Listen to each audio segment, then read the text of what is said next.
Welcome, waiting for name 100,005. Who are you? Amir. Hello, Amir. How you doing? Hey coach, how are you? Welcome. We're just getting started, okay? Thank you. Okay. All right, great. So, Mahmoud, you did only lesson 3, I guess, correct? Yes.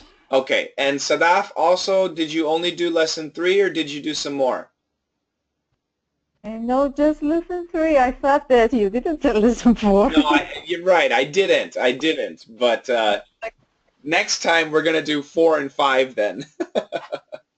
No problem. Okay, so let's go ahead and let's have Sadaf read her summary of lesson 3 here. We'll let Santa get all nice and organized. And yeah, it looks great. All right, Sadaf, go for it, please. Okay, and the first one every time. Yes. Okay, mind your own business. This lesson says, have your job and also your business. Your job is not your business. Your business doesn't need your physical existence, but your job needs you to be there. Choose a kind of business that you like. If you like houses, lands, so you can choose real estate as your business. There are also stocks, mutual funds, notes, cash, bonds, etc. You can start with small stocks. The poor and middle class buy luxuries first and buy their income and credit cards. They may just look rich.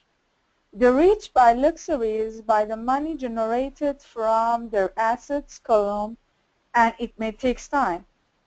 Once you put $1 in your assets column, don't let it come out any way. Imagine it as your employee that is working hard for you, and it means that you have your own business. Don't forget that the poor think their profession is their income, but the rich think their assets is their income. By your job, you work for someone else and make him or her rich. So have your business beside to have lots of money and stay wealthy.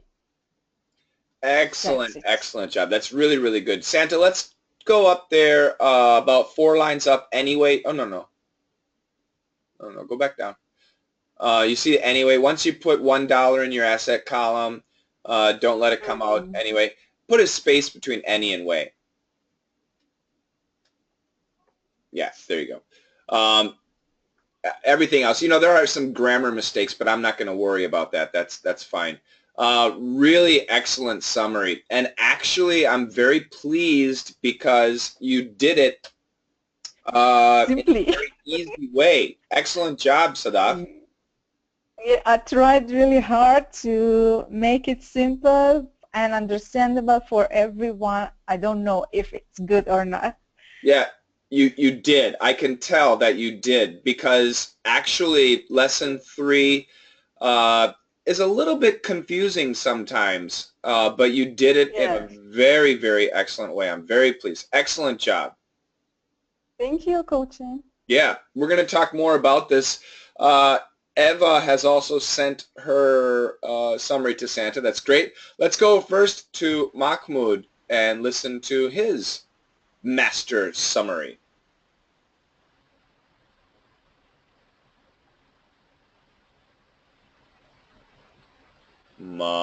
There you go.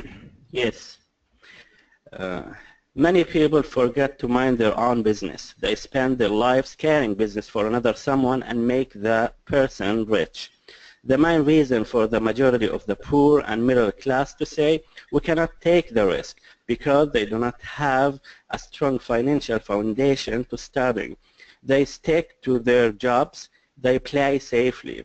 In order to become independent, financial secure, people need to mind their own business And many people do not realize there is a difference between profession and business. Begin to take care of your business. Keep your daytime job, but buying real assets, not or personal effects that have no real value when you get them home. For example, start small trading state properties, remain for larger properties, and thus Santa, delay please paying remove the taxes text. on the profits. This allows the value of an enormous increase. Read the last paragraph again, please.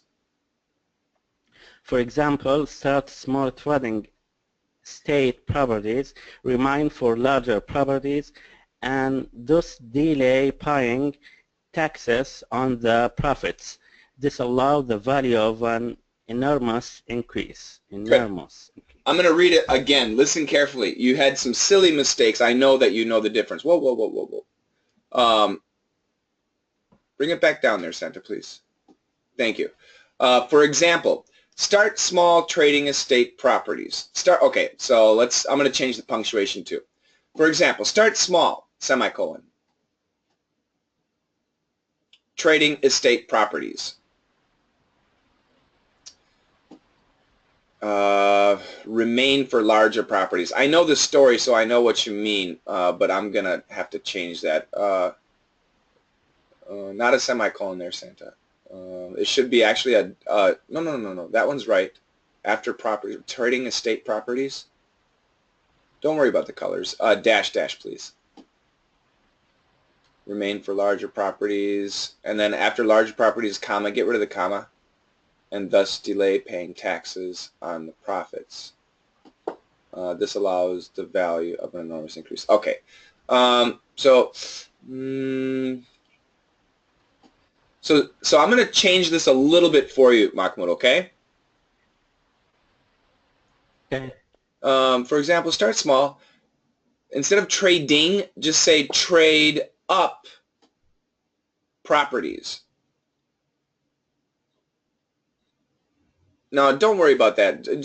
Yeah, just completely change it. That's okay. I don't want people to worry about the changes. Just show them the right way. Trade up estate properties. What do you mean? Why do you say remain, Mahmoud?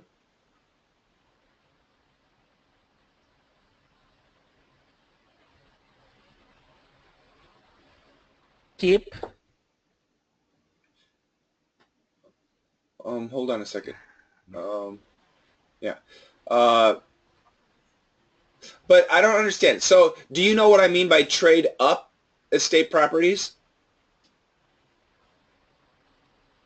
Mean trading? Okay, so when you say trade, before you had trade, what did you mean by trade?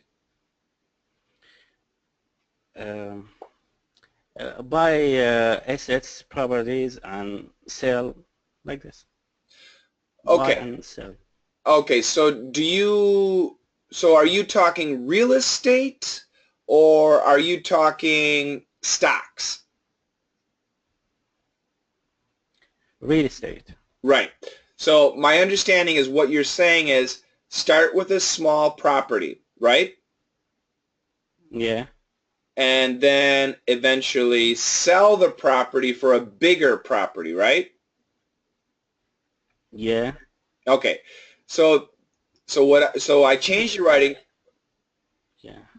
In book he said he keep this real estate for more than 7 years. After that, when he sell, he engage big money. So this is what he was saying. So year one he buys a 3-room apartment building. 7 years later he sells it and buys a 6-room apartment building, right? I don't know. That's what Okay. Yeah, that's what he was saying. So this is in the beginning when he didn't really have money. So in year one, he would buy an apartment building, and he'd keep it for about 7 years, and not more, usually not more than 7 years, and then he would sell the apartment building. So when he bought it, it was, you know, $10, but when he sold it, it was $15. Now, you're supposed to pay tax on the $5 because your profit was $5. But in America, we have a special law that says if you actually take that money, including the profit, and put it into another business or a real estate project, you don't have to pay taxes. And now he took the $15 and bought a bigger property, a bigger unit. So his asset was growing, not his cash, but his asset was growing. And then after a couple of years, he bought a 12, you know, a bigger building. And every couple of years, he would reinvest that property profit into a bigger property. He would keep reinvesting, and therefore he would never have to pay taxes on it. Does that make sense?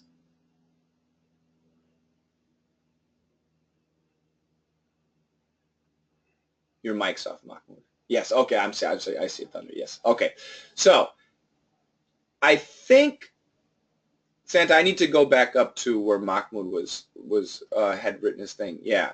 So I think in that paragraph, that's what you wanted to say, correct?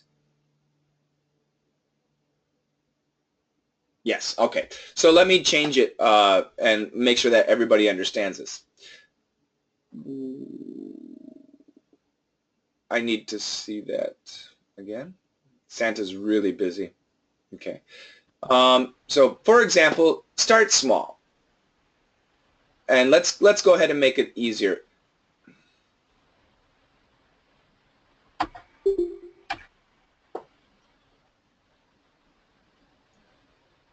Start with a smaller property. After a few years, trade up. Dash, dash. That way, you don't need to, no, you don't need a comma there. Pay taxes on the profit. Repeat this. And then I like his last sentence. This allows the value of your asset to grow enormously without paying taxes. Is that okay, Mahmoud? That's right, yes. Okay, great, great. I'm curious, Mahmoud, does this work in Saudi Arabia too, or not? How do taxes and things like that work? I think in Saudi Arabia we don't have taxes. You got oil, that's right, you're so lucky. But in Egypt there's taxes, but Saudi Arabia no. I should move to Saudi Arabia. But I think the government take money in another way. How? Yeah. Wow. Yeah. I should move to Saudi Arabia. So your money is your money, basically, right? Yes. Gee, you're lucky. Yeah, just stay there. You'll be fine. Great job. I really liked it. So Mahmoud and Sadaf, they did great reviews. They're actually quite different from each other, and they're great. Let's go to Eva, summary of lesson 3. Eva, let me get my mug out of here. Okay. Go for it. Only a short one, but before I start, I'd like to say that our law is different, Sure. and when you sell something, you have to pay tax also. Yeah, you have for to pay that profit tax, right? yes. Yeah. So they take money everywhere there it's possible. Yeah, you know, that's the problem with our damn Europe and American countries. The government just loves our money. Oh yes, they do.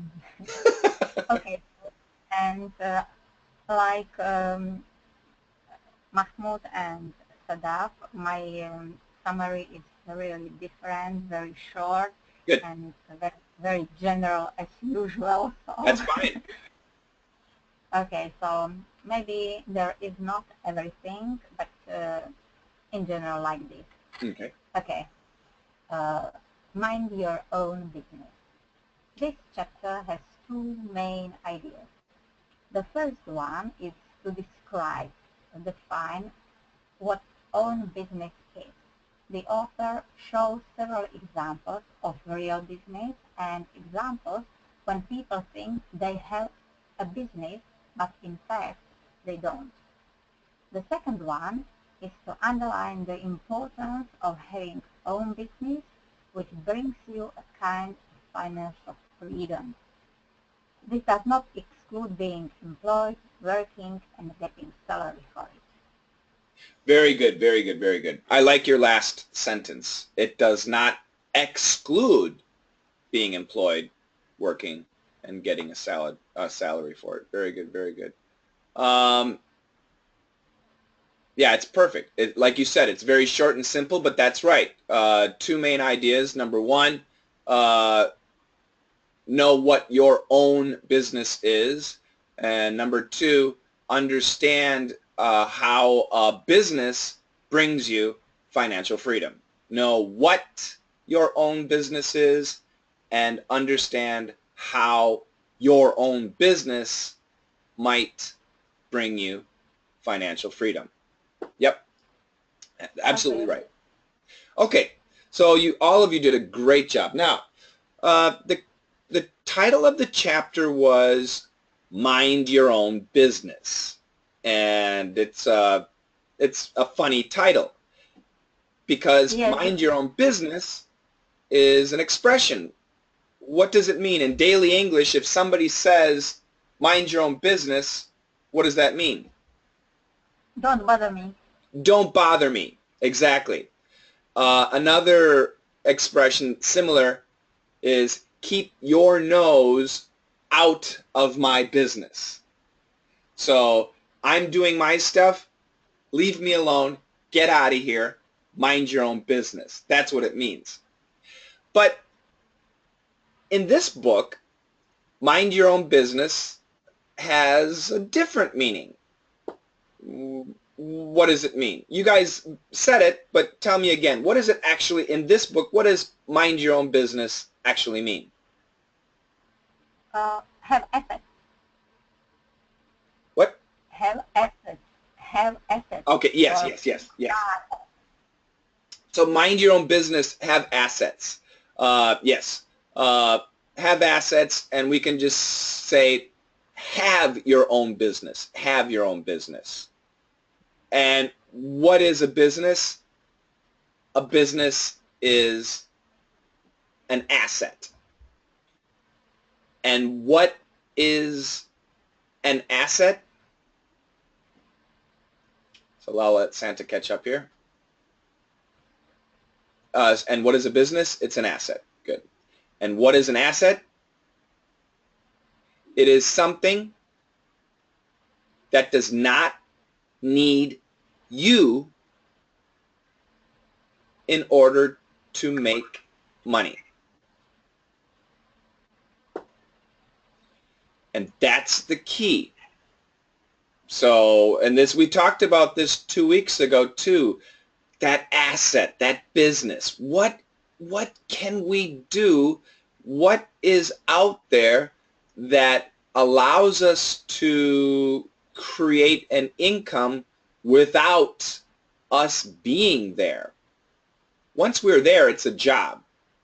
And usually, like in this chapter, like Sadaf said, he said, have a business while you have a job. So have a job and then have a business too. So what can we do? Well, the obvious example that he gave was real estate, but not just real estate that produces income.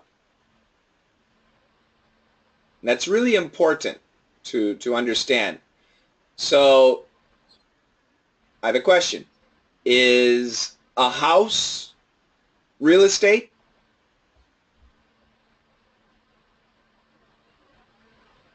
He says not, because you have to invest. That's right. Yeah, it's not. It's not an asset, because you have to pay taxes, you have to pay upkeep and management fees, and it might go up in value, but it might go down in value too. And most importantly, there's no money. If you own a house, do you get money? No. So your house is real estate, but it's not a business. So if you buy a house and you rent that house to a family, now you have an asset. But it's also important to understand that the income from renting must pay for the taxes and the insurance and the upkeep and everything else. If that rental income doesn't pay for everything, it's not an asset. So this is really difficult. That's why for him, he didn't buy houses. He bought apartment buildings or buildings with 3 or 4 rental units. That way he had 3, or at least if you have 4 apartments, usually 3 of them will be filled and 1 of them will be changing or something like that.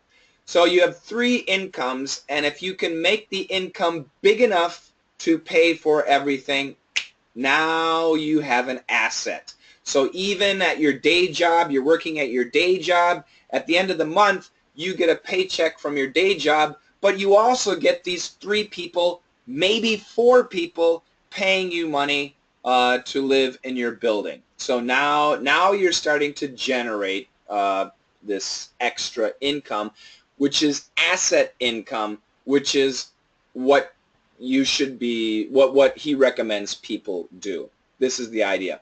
Land is also possible, but the idea of land, once again, if you have land, how is it going to generate cash, that monthly income? So in Saudi Arabia, you don't have taxes. You're so lucky. In America, where I live, in this place that I live, the monthly tax, this is just tax, is over $1,000. So the rent that I pay is also over $1,000. So the person who owns this place, he is making a little bit of money, but not too much money. He's making, maybe $200 or $300 maybe every month. But that's not a lot of money. $200 or $300 is not a lot of money. And about a week ago, the refrigerator died. Now, because he's the owner of this place, he had to buy a new refrigerator, which was $1,000. So his profit of $300, now that profit is gone. So it's a rental property, rental land and stuff like that is really, you have to really be careful on what type of asset you create. And he gave a bunch of assets, and Sadaf listed those assets So it's a really good thing. So for me, somebody like me who basically has nothing, I have a business, which is great, but the income from my business is actually, you know, I'm not making money. So I'm not able to invest. So I can't buy a house or anything like that. So what I need to do and what I'm doing is creating the classes. So I have these classes, DDM and PERF. Those are my assets. So even if I get sick and if I, God forbid, have to go to the hospital for a week or 2 weeks, I still have those assets, the DDM and PERF, where students will buy those and I'll still have an income. Now, my assets are not creating a big income, but hopefully one day, if I keep expanding those assets, it will create a nice income so I don't have to worry. Right now, I need to work every day. So I have a business. I can be sick or take a vacation for a couple weeks and there will still be money coming in. But eventually, I have to work really hard again. So I do have a business with assets that do make money, but it's small yet. So this is what he's talking about. I know Mahmoud also is kind of in the same situation. Income stream, yes, very good. So income stream, Amir, what is an income stream?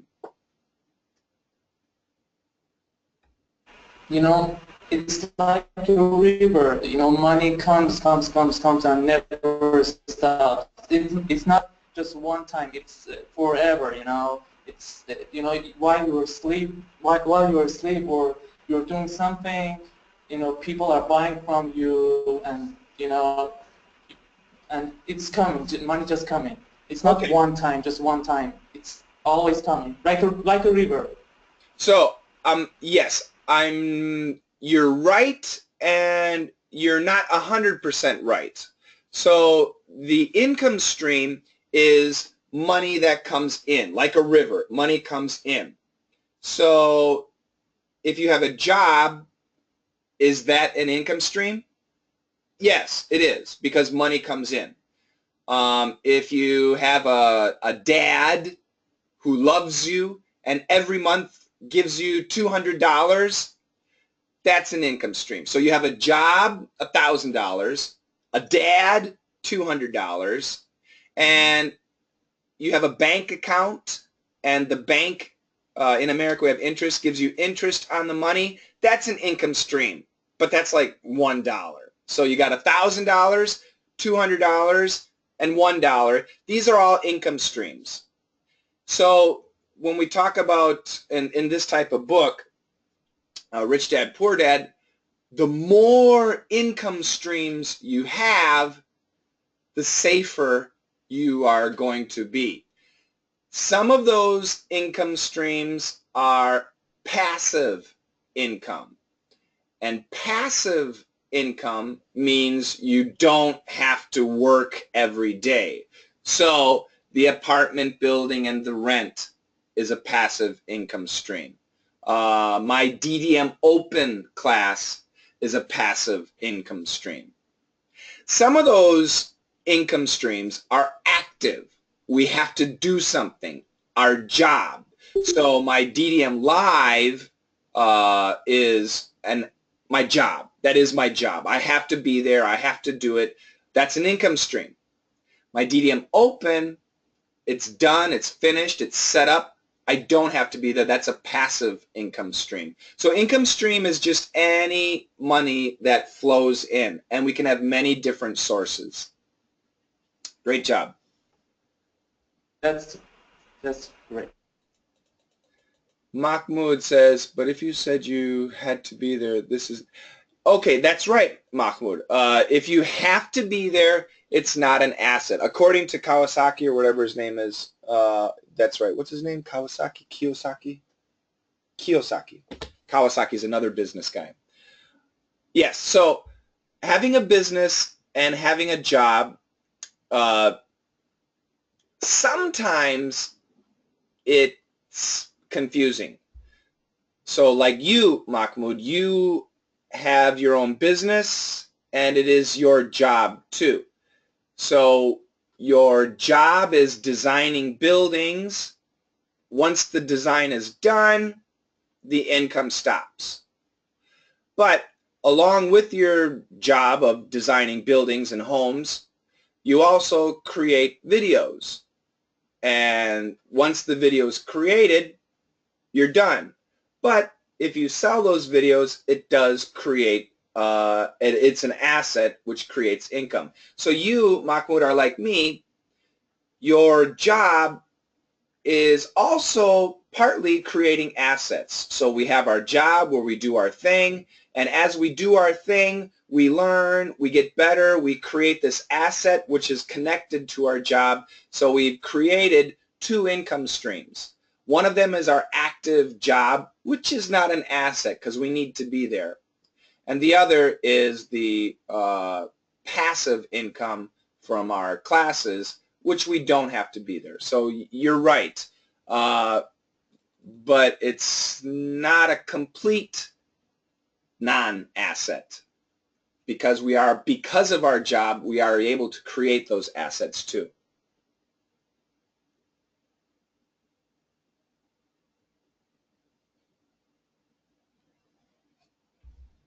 Okay. So I'm curious, have you guys, now Mahmoud, I know he's has stuff. Eva, she's retiring, so she doesn't care. She's like, whatever. But Sadaf and Amir, are you two thinking about assets, or Mahmoud, Eva too, Santa too? Are you considering what kind of assets you can create? Have you thought about that at all? Hell yes. So what are you thinking, Amir? What kind of asset do you want to create? You know, I don't know exactly, but I'm just thinking about that. You know, I like to have assets, but I don't exactly know what kind of business do I need to have to create that asset. But yes, yes. That's the toughest thing. It's the most difficult thing. Look, and I'll tell you, Amir, I first read this book. When did I read it? It looks like in 2006. So 2006 is when I read that book for the first time. And I thought about it. At that point, I had been a teacher for 20 years. So I started teaching in 1987. But the idea of teaching and making it an asset, I never thought of it. And then finally, in 2010, or maybe 2011, I finally started using recording my classes. I actually did a little bit earlier, but it wasn't until 2013 when I realized, aha, I can use this and create an asset. So basically it took me 27 years of experience and then 7 years of thinking to create my asset. So you have an advantage with the internet now, and you're a young guy, and you're thinking about it now. Keep thinking. I mean, that's what you have to do. You have to keep thinking in order to figure out what kind of an asset you can create. Right now I'm reading a book called You Were Born Rich, by Bob Proctor. And it's a great book, by the way, and I'm learning ideas from it. He says every day, imagine that you have that amount of money that you want, and if you imagine it every day and you believe that you have it in your own hands, you can have, you know, some near future you can have that money, you know, and the way will come. The way of making that money will come. Yeah, it's what is it called? Neuro-linguistic programming, NLP. Uh, the idea of positive Yes. thinking is very important in especially for lots of entrepreneurs. But remember, we can think all day, but at the end of the day, you got to work. And I'll tell you something. Start and make mistakes, because that's what I did. If you look at my DDM classes that I sold, my first DDM classes, they're good. They're good classes.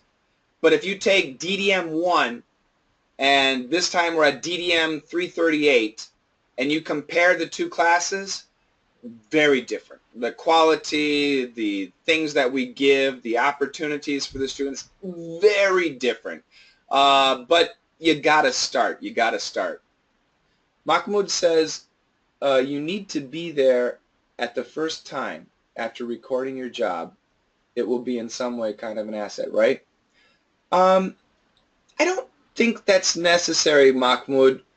You just need to,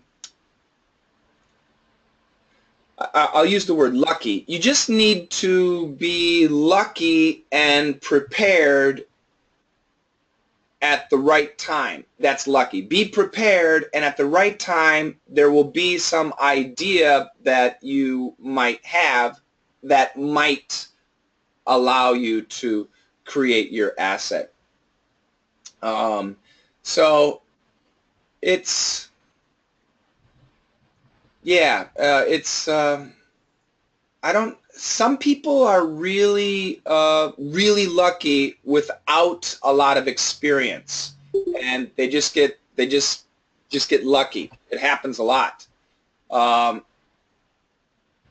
But for, I think, most people, it requires a special skill that takes a long time, and then the realization that I can make this into an asset, and then you can create your own private assets. This is not real estate and stocks. This is like, you know, your class or your business or something like that. Can Eva? I say something? Yes. Sadaf, go ahead. Yes, I wanted to say that positive thinking is really working. You know, some days I were thinking about this business, how to make money more and more. And one day, a great businessman called me in my city. He told me he knew me because I was his teacher one day. He told me that would you please help me for a new job? I want to do something new and I need someone, a great manager for my business. You know, they are really rich. You know, if you know, there are a lot of pistachios in Iran and they work with it, pistachios and other things. And I couldn't believe that he's proposed for this job. I don't know why did he choose me, but because I was a good teacher, maybe for him. I am thinking now, he told me that please suggest something if you know for a big business. And I'm thinking if you want to take, for example, kind of presentation from other countries, I don't know, like cell phones, other things, if it's good or no, kind of something, a great title, a great mark. But I'm thinking right now for him, and I wanted to say that this positive thinking helps people in very great ways, I think. That's a great story. And you know, yeah, you're right, because you can read about stories and you can hear about people who, you know, they wanted something, they know kind of what they want, but they don't know. They think they know, they want to know, but they're not sure. And then one day suddenly there's an opportunity, and because they're mentally waiting and ready and looking, things happen, and you know there's success stories. It's a very important thing. It really is. I'm very happy for you. You know, Yes. can I say Thank you. something? Let me take Eva's comment and then Amir. Eva first. She says, Okay. I've been thinking about my Yes, assets. and it's confused. I was thinking in different way and didn't see what I have written. That's why. So I've been thinking about my effect since I read the stuff, but nothing comes to my mind. But I hope it will come, and I will be able to figure it out. Absolutely, Eva. I know what you mean because I was the same way. What? Uh, about assets. And absolutely, Eva. And keep thinking about it, and you'll come up with something. You will. Maybe in 7 years. And that's enough. That's fine. Amir, I'll tell you what. When it comes to success stories, there are 13-year-olds who have become super successful, and there are 80-year-olds who have become super successful. There's no age limit, so you don't. So Amir next week might become a millionaire, and Eva 7 years later might become a millionaire because of some asset, some idea. It can happen to anybody at any age. Yes, I can see it, you know, mostly in singers that have the same age as me. Yes. But, you know, positive thinking is great, but I have a question for you, Coach. Do you know when positive thinking gets really tough? I mean, you can't just think positively. Do you know when is it? Tell me. When frustration comes, Oh, sure. I'm an English you teacher. know? I see it in my students every day. But you know that mental strength. I mean, I think it's very important. You know, Bob Proctor says in his book. I wrote that down. He says, "Can I read? Can I read it?" The connection is not so good, but go ahead and start. Keep it short, though. Okay. He says, Philip Nicola, a minister in Santa Ana, California, preached sermon on a similar idea one Sunday that I was fortunate enough to hear when I was living there. He said, keep your mind on a higher image rather than a lower concern.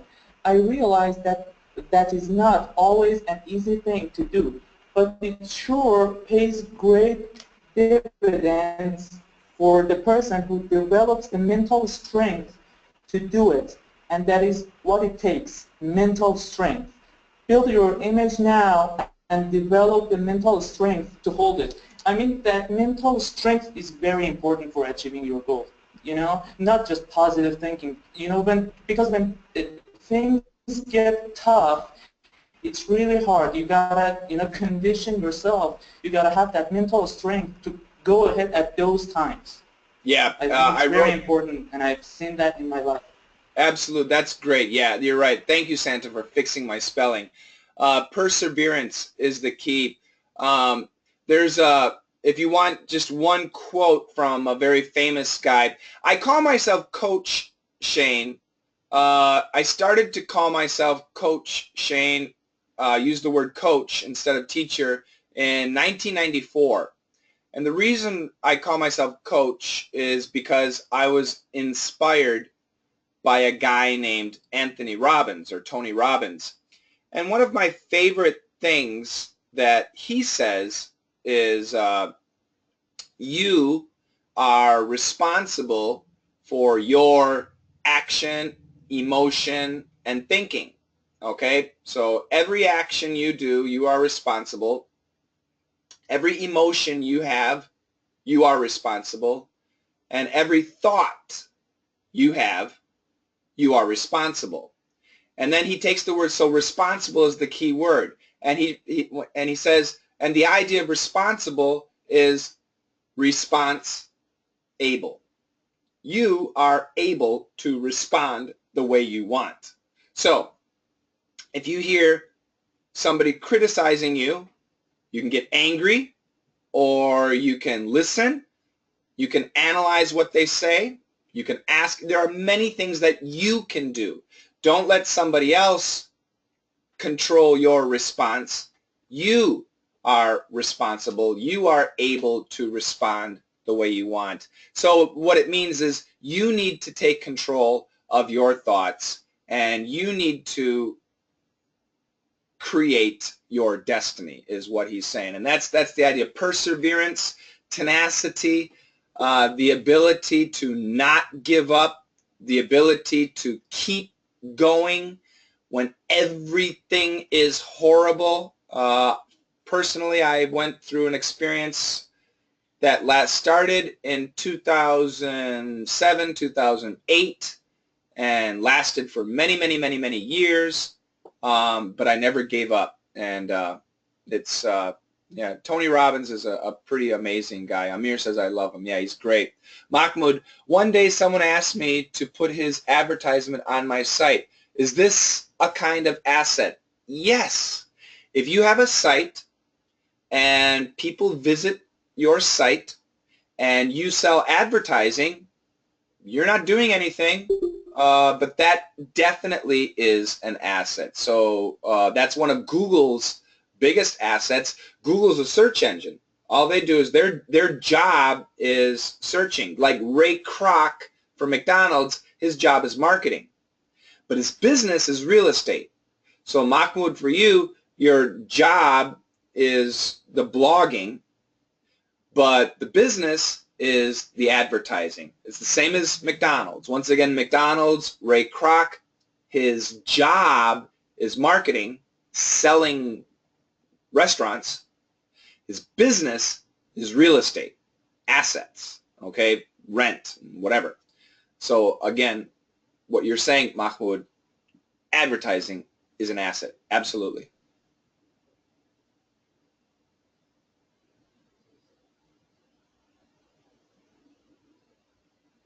That's why, and that's a really good example of where a job and an asset are really connected. So in Mahmoud's case, you have to do your job in order for that asset to work. But that actually is creating a couple of possible income streams. So eventually, and Mahmoud, this is the idea, what people do with blogs, eventually you are the only person writing, but if your blog gets more and more popular, you can have guest writers, and now instead of once a week, you can go once every 3 weeks, and other people are writing things. And then eventually, if it gets bigger, you can have more, and then your assets and your job is the same, but the assets will grow. So that's an idea. Great job. So I have a question for our next assignment. Do you want to do only lesson 4, or do you want to do lesson 4 and lesson 5? You guys did really, really great. It was a small chapter, but the depth that you were looking at was really good. 4 and 5. Yeah, good, good. Let's do that. 4 and 5. I like that. Good. Be tough. So we'll meet again in 2 weeks, and lesson 4 and 5 will be what we master. Great job, everybody. Amir, Eva, Mahmoud, Sadaf, Santa, any final questions? If not, have a fantastic week. Eva, go ahead. No. I only wanted to say that I agree with that, but I'm not sure if I will be able to join next. Okay. You must join. I hope okay, that you join. But you know, sometimes. No, I understand. I'm not. Mm-hmm. Okay, I agree with it. Great. Mahmoud says, did you teach us punctuation? When? No, I mean, you will teach us. You will teach us, or not? You want me to teach you punctuation? Yeah, one video about this to understand. You know what? I hate punctuation. Hold on a second. I'm gonna give you a link. There's a image. Boy, I tweeted a picture about punctuation. And I'm going to try and find it here. Info graphic. Here we go. 68 rules. This is just incredible. I'm going to give you this link. Punctuation in a business context is yeah, oh, you know what? That's not a bad idea, Santa, because that's actually an interesting book. Let me see if they have it on Audible. There's a link for you, Mahmoud, and yeah, that's a great book.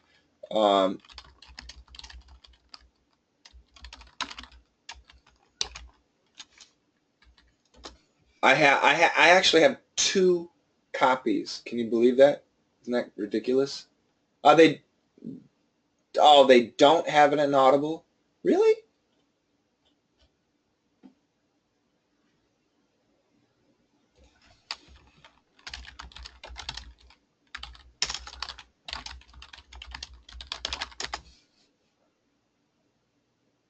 They do. They do. That's actually a pretty good idea.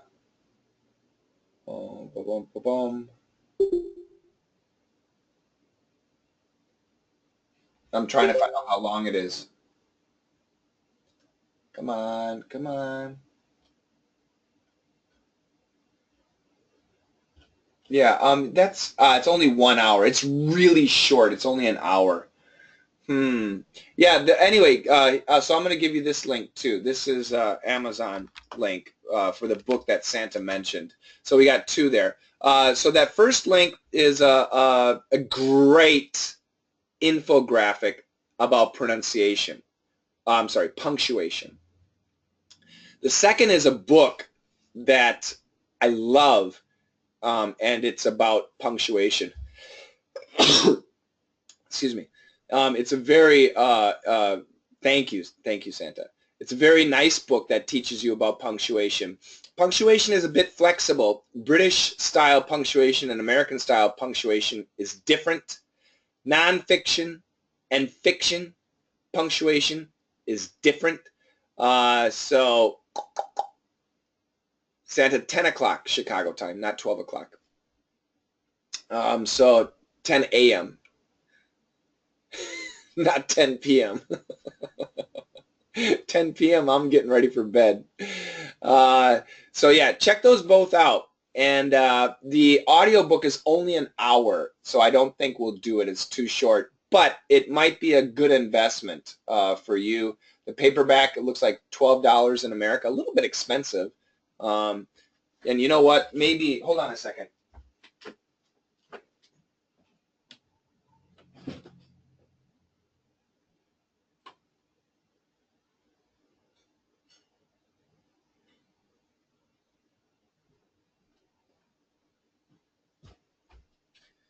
Yeah, I have, as you can see here, I have 2 copies.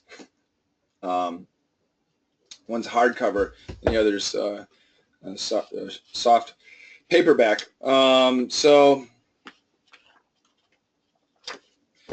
I wish I could send one. I don't want to send them, though. I love my books. They all have special meanings because I know where I got them. But I'll think about that.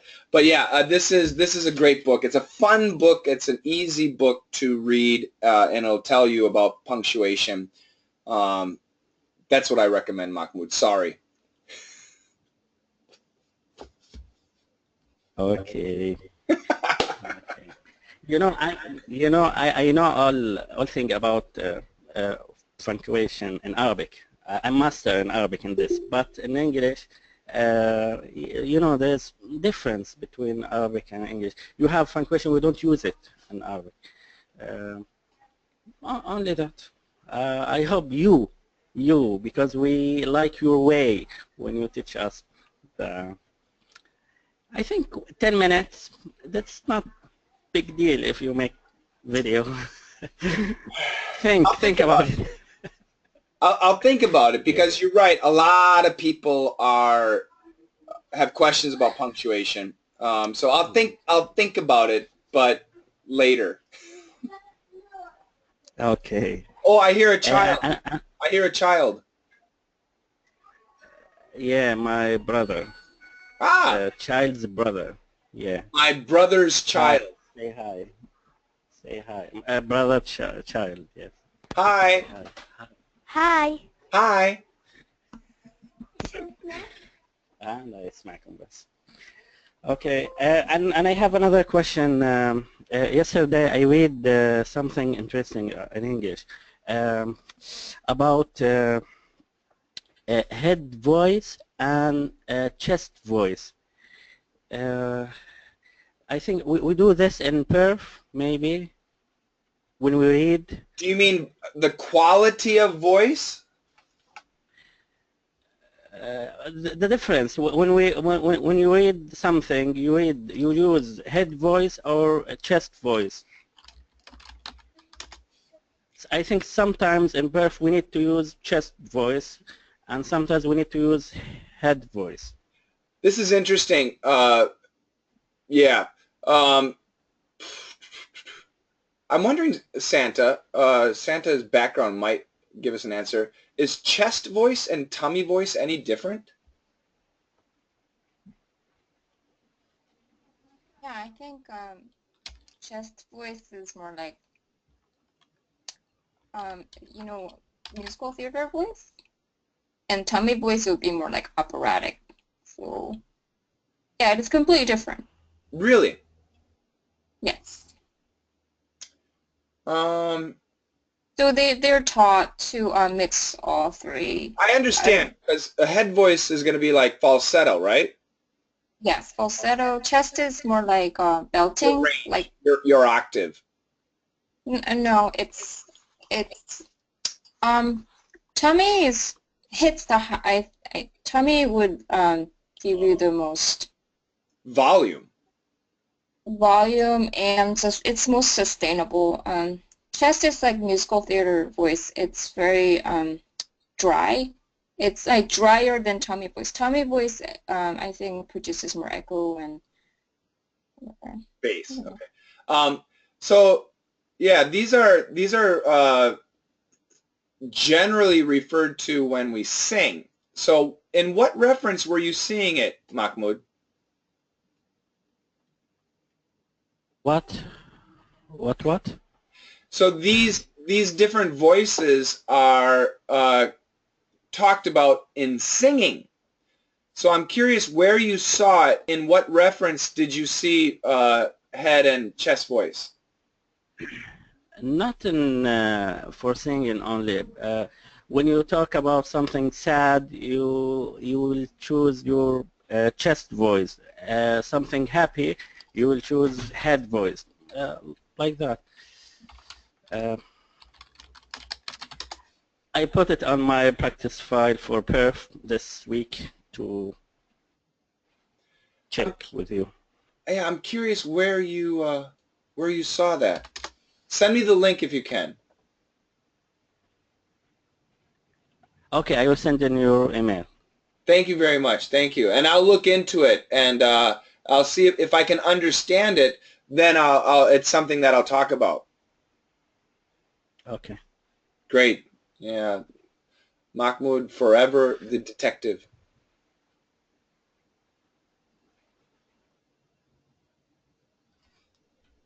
Great. Thank you very much, guys. Have a fantastic week. Mahmoud, I will see you hopefully in an hour or so. Inshallah. Inshallah. Thank you so much, Santa. Thank you, Sadaf. Thank you, Amir. Thank you. you guys. Thank you, Coach. You guys. Very Yeah, good you meeting. too. Thank you, As always, it's a Coach. great meeting. It Great, was great talking to you. great talking to you too, Amir. Thank you. Goodbye. Bye-bye. Goodbye.